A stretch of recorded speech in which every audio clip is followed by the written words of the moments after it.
Hi students, welcome to the channel. Our today's topic is transport layer, that is the layer 3 in TCP IP model.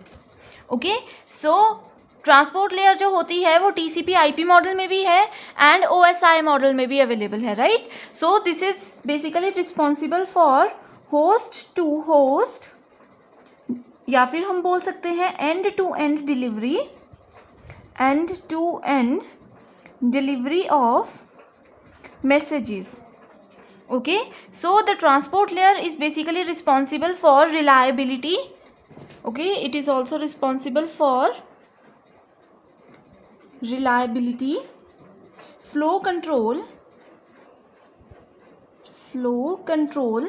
and correction of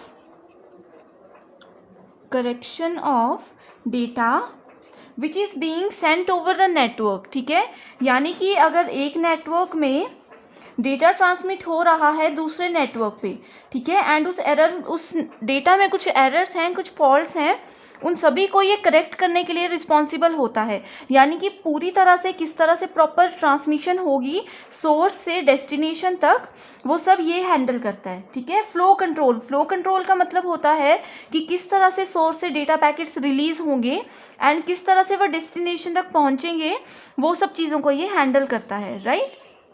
So it permit devices on the source and destination host to carry on the conversation.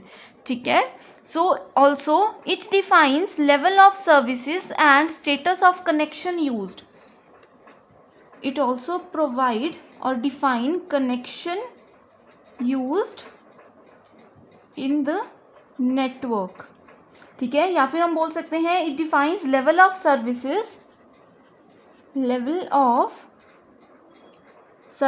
and status of the connection used when transporting the data. ठीक है, यानी कि basic आप लोगों ने यही याद रखना है कि ट्रांसपोर्ट यानी कि ट्रांसमिट करवा रहा है एक जगह से दूसरी जगह पे. ठीक है, सो उसके लिए रिस्पॉन्सिबल होती है ट्रांसपोर्ट लेयर. सो इसका जो मेन प्रोटोकॉल्स होते हैं, बेसिकली 2 प्रोटोकॉल्स होते हैं जो यहाँ पे यूज़ होते हैं. फर्स्ट प्रोटोकॉल होता है हमारे पास TCP प्रोटोकॉल एंड सेकेंड होता है UDP प्रोटोकॉल्स. ठीक है, UDP stands for user datagram protocols. Examination point of view से ये बहुत इंपॉर्टेंट स्टेटमेंट है कि UDP एंड TCP जो है वो कहाँ पे यूज़ होते हैं. ठीक है, TCP का मतलब तो पता ही है आप लोगों को, जो TCP IP मॉडल हम लोग बात कर रहे हैं वही TCP है ये. ठीक है, यानी कि transmission control protocol, right. So UDP and TCP is used by transport layer, right. So यहाँ पे क्या होता है, एक तो ये एंड टू एंड कम्युनिकेशन करवाता है, या फिर इसको हम बोल सकते हैं host to host communication provide करवाता है. ठीक है, ये इंपॉर्टेंट चीज़ है, host to host end to end communication. And the third major point is flow control. ठीक है, ये सब चीज़ें क्या हो सकती है, जैसे फ्लो कंट्रोल हो गया, रिलायबिलिटी होगी, ये सब जो है वो फंक्शंस ऑफ ट्रांसपोर्ट लेयर में भी काउंट कर सकते हैं हम लोग. ओके, सो यहाँ पे TCP क्या करवाता है, ये है TCP, it provide a full transport layer service to application. ठीक है, जितनी भी एप्लीकेशंस होंगी नेटवर्क में उनको ये full transport layer services provide करवाता है. Okay, it creates a virtual circuit between the sender and receiver.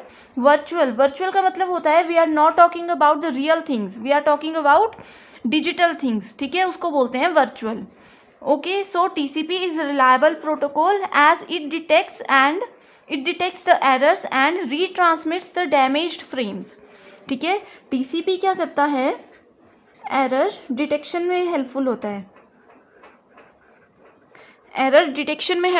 ठीक है, जैसे कि हम लोगों ने डिस्कस किया था कि मॉडल्स जो होते हैं OSI या TCP, उनमें डिफरेंट लेयर्स होती हैं, हर एक लेयर की अलग अलग रिस्पॉन्सिबिलिटीज़ होती हैं, राइट. वैसे ही यहाँ पे ये पर्टिकुलर सेक्शन जो है ये ट्रांसपोर्ट लेयर है. ट्रांसपोर्ट लेयर ने भी आगे फर्दर कुछ प्रोटोकॉल्स बनाए हुए हैं जिनको वो फॉलो करता है. सो यहाँ पे जो TCP प्रोटोकॉल है वो यूज़ होता है एरर डिटेक्शन के लिए. ठीक है, सो ये क्या करता है, एरर्स को डिटेक्ट करता है एंड जो डैमेज्ड फ्रेम्स होती हैं उनको रीट्रांसमिट करवाता है. ठीक है, वो वापस सेंडर साइड पे चला जाएगा एंड उससे बोलेगा कि इन फाइल्स को रीट्रांसमिट करवा दो. ओके। सो ये सब चीज़ें होती हैं एरर डिटेक्शन के अंडर। जैसे कि एक सिंपल एग्जांपल से समझाती हूँ मैं आप लोगों को। एक बेसिक सा ऑफिस है, ठीक है।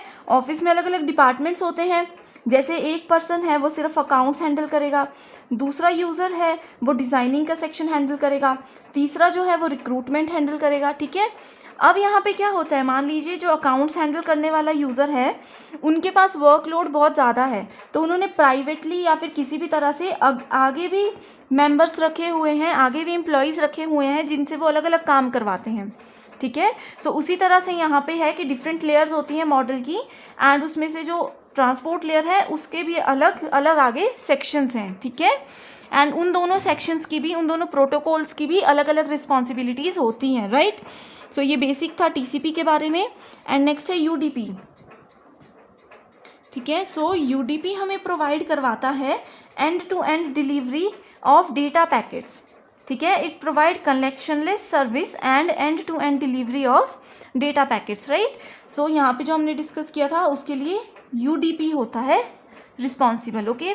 It is an unreliable protocol as it discovers the error but not specify the error, ठीक है। ये क्या करता है, डिस्कवर करता है एरर्स को, यानी कि ये वाला सेक्शन यूडीपी क्या करेगा, पहले एरर्स को ढूंढ लेगा, ठीक है। एंड यहाँ पे वो टीसीपी को बता देगा कि ये एरर है। उसके बाद टीसीपी उन एरर को हैंडल कर देगा, आगे ढंग से वापस वो सेंडर पे भेज देगा कि ये वाला एरर है एंड इसको रीट्रांसमिट किया जाए, okay. So it is an unreliable protocol as it discover the error but not specify the error, okay. So UDP में भी कुछ फील्ड्स होती हैं, जैसे कि सोर्स का पोर्ट नंबर, ठीक है, ये हैंडल करता है सोर्स का पोर्ट नंबर एंड डेस्टिनेशन का पोर्ट नंबर, ठीक है।